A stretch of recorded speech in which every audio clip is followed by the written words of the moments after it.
அனைவருக்கும் அன்பான வணக்கம். இந்த சமூக சேவகர்கள் பாதுகாப்பு மாநாட்டிற்காக நான் இயற்றிய கவிதை.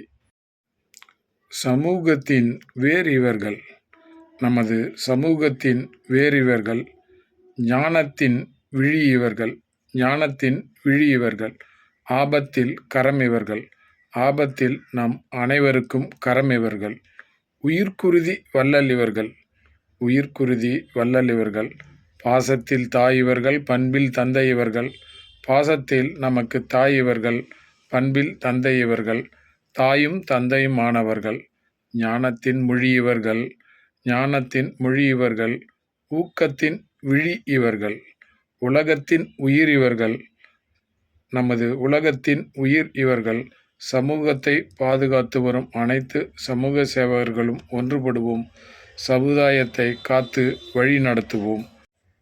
சமூக சேவகர்கள் தென்றல் காற்றாக, காற்றின் புயலாக, எரிமலை குழம்பாக, ஏற்றும் தீபமாக, காட்டாற்று வெள்ளமாக, இனிக்கும் ஓடையாக, இரும்பின் உறுதியாக, பொன்னின் செழுமையாக, இருமுகம் தரித்து ஓங்கி நின்று அகன்று விரிந்து தன்னுயிர் தந்து நம்முயிர் காக்கும் இராணுவ வீரர்களுக்கு ஒப்பானவர்கள் சமூக சேவகர்கள்.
உயர்நீதிமன்றம் சொல்கிறார், நீதிமன்றம் உத்தரவு போடுகின்றது, ஊழல்வாதிகள் மீது குற்றவாளிகள் மீது நடவடிக்கை எடுக்கின்ற நீதிமன்றம் உத்தரவு போடுகின்றது. ஆனால் விட்டல்குமார் இன்றைக்கு நம்மிடம் உயிரோடு இல்லை. உயிரோடு இல்லை தொடரே. விட்டல்குமார் செய்த தவறு என்னுடைய ஊராட்சி, என்னுடைய கிராமம், காந்தி கண்ட கிராமமாக என்னுடைய கிராமம் மாற வேண்டும், ஊழல் கிராமமாக வேண்டும், கிராமம் மாற வேண்டும். மக்கள் பணம் ஊழல் செய்யப்படக்கூடாது, குற்றவாளிகளுக்கு தண்டனை கிடைக்க வேண்டும் என்று என்னுடைய தம்பி விட்டல்குமார் போராடி கிடைத்த பரிசு இரும்பு கம்பியால் அடித்து கொல்லப்பட்டிருக்கின்றார். நீதி கேட்ட ஐயா சித்ராஜ் அவர்களை முன்னிலை வைக்கவும், அண்ணன் அன்புகுமார் அவர்களை தலைமையேற்று வழிநடத்தவும் இந்த அமர்வை அன்போடு அழைக்கின்றேன். அண்ணன் அன்புகுமார் தொடர்பார். அனைவருக்கும் அன்பான மதிய வணக்கம். எனது பெயர் கவிஞர் முப்பரிமாண மோகன். சென்னை வில்லிவாக்கத்திலிருந்து வந்திருக்கிறேன். அன்புள்ளங்கள் அனைவரும் இந்த மதிய வேளையிலும் அவரவர் இருப்பிடங்களுக்கு செல்லாமல் அன்பாக இங்கு அமர்ந்து எங்கள் அனைவரது பேச்சையும் கேட்பதற்கு தங்களுக்கு ஒரு கைத்தட்டுக்களையும் ஒரு வணக்கத்தையும் கூற விரும்புகிறேன். அதுபோலவே இந்த மறுமலர்ச்சி, இந்த முன்னேற்றம், இந்த சமூக சிந்தனை கடந்த 3500 ஆண்டுகளாக தொல்காப்பியர் வாழ்ந்த காலத்திலிருந்தே துவங்கிவிட்டது என்பது உண்மை. அப்படி அவரை பின்பற்றி அடுத்த மறுமலர்ச்சி, மாபெரும் மறுமலர்ச்சி செய்தவர்தான் நமது ஐயன் திருவள்ளுவர். அவரை போற்றி நான் இயற்றிய ஒரு கவிதை. தலைப்பு மருந்து. மருந்தொன்று இருக்குது, மருந்தொன்று இருக்குது, மருந்தொன்று இருக்குது, நம்மை காத்திட, நம் கவலைகளை தீர்த்திட, வாரீர் கேளீர் பாரீர், முக்கணியின் சுவையும் மிஞ்சும் எச்சுவைக்கும் மேலான சுவை இம்மருந்து, அனைத்துலக நாட்டவர்க்கும் அழிவில்லா அறிவினையே அறத்துடன் தருவதாலே உலகப் பொதுமறையானது இம்மருந்து, இதில் அன்புடனே அறனும் உண்டு, அறத்துடனே கல்வி, கேள்வி, விருந்து, மருந்து, நட்பு, கூடா நட்பு, காதல், முக்தியென அனைத்தும் உண்டு. இனி நீ அனுதினமும் வள்ளுவம் காட்டும் வழியில் வாழ்வதாலே உலகம் உன்னை வணங்கிடுமே.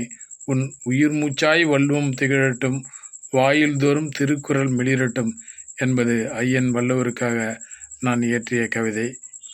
வள்ளுவரை தொடர்ச்சியாக நமது தமிழ் மண்ணில், தென்னிந்தியாவில் தொடர்ந்து மறுமலர்ச்சியாளர்கள், சிந்தனையாளர்கள் தோன்றிக்கொண்டே இருந்திருக்கிறார்கள். கம்பர், அதற்கு அடுத்து வாழ்ந்த புலவர்களை சொல்லலாம். சமீபத்தில் கடந்த 200 ஆண்டுகளுக்கு முன் வாழ்ந்த நமது வள்ளலார்தான் இன்று நம் கண்முன் இவற்றிற்கெல்லாம் அடிக்கோலிட்டவர்களாக நமது பெரியாரே கூறியிருக்கிறார். அவர் ஒருமையுடன் எனது திருமலரடி என்று துவங்கி தர்மமிகு சென்னை என்று சென்னையை அவ்வளவு புகழ்ந்து பாடியிருக்கிறார். முருக பக்தராக வாழ்ந்திருக்கிறார்.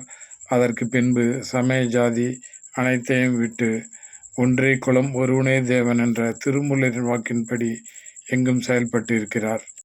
இவ்வாறாக தொடர்ந்து நமது தமிழ் மண்ணில் பொதுநலவாதிகள், தன்னலமற்ற தியாகிகள் வரிசையில் நம்மோடு வாழ்ந்த திரு கலாம் அவர்களை நாம் வணங்கி நினைத்து பார்க்க வேண்டும். அவருடன் சேர்ந்து எங்கும் மரங்களை நட்ட விவேக் அவர்களையும் நினைவு கூறலாம். அப்படிப்பட்ட ஒருவர்தான் என் அருகில் நின்று கொண்டிருக்கும் திரு அன்புகுமார் அவர்களும். இவர்களுக்காக ஒரு கவிதை. மரம் நம் தாய், அவள் பால் தருவாள், நம் அனைவருக்கும் பால் தருவாள், தாய்ப்பாலுக்கு நிகரான பால் தருவாள், தேங்காய் பால் தருவாள். மூவேந்தர் ஆண்ட முத்தமிழ் வாழும் நம் நாட்டில் முக்கணியை இவளின்றி யார் தருவார்? பாடும் குயிலுக்கும் ஆடும் மயிலுக்கும் தாவும் மணிலுக்கும் இவள் தான் தாய். சமூக சேவகர்களை போற்றி ஒரு கவிச்சிந்தனை. கண்ணை திற, நீ உனது மனக்கண்ணை திற, உனக்கான காட்சிகள் வெளிப்படும். நீ காதால் உற்று நோக்கு, பூ பூக்கும் ஓசையும் புலப்படும். மௌனத்தால் பேசு, ஓரறிவு ஜீவனிலிருந்து 5 அறிவு ஜீவன் வரை யாவும் உன்னிடம் அன்பு காட்டி உன்னை காக்கும். நன்றியை நாளும் சொல், நலம் யாவையும் விளையும். மன்னிப்பதும் மன்னிப்பு கேட்பதும் முதலில் நீயாக இரு. பிறர் மனம் மகிழ உன் முகம் மிளிரும். வாழ்த்தி வாழ்ந்து வா, வையகமும் வானகமும் வணங்கும். அகமகிழ்ந்து புன்னகை செய், அமைதி நிலவும், அருளொளி தோன்றும், ஆயுள் பெருகும். இதுவே வாழ்வின் ரகசியம். எங்களுக்கும் காலம் வரும், காலம் வந்தால் வாழ்வு வரும், வாழ்வு வந்தால் அனைவரையும் வாழ வைப்போமே. எங்களுக்கும் காலம் வரும், காலம் வந்தால் வாழ்வு வரும், வாழ்வு வந்தால் அனைவரையும் வாழ வைப்போமே.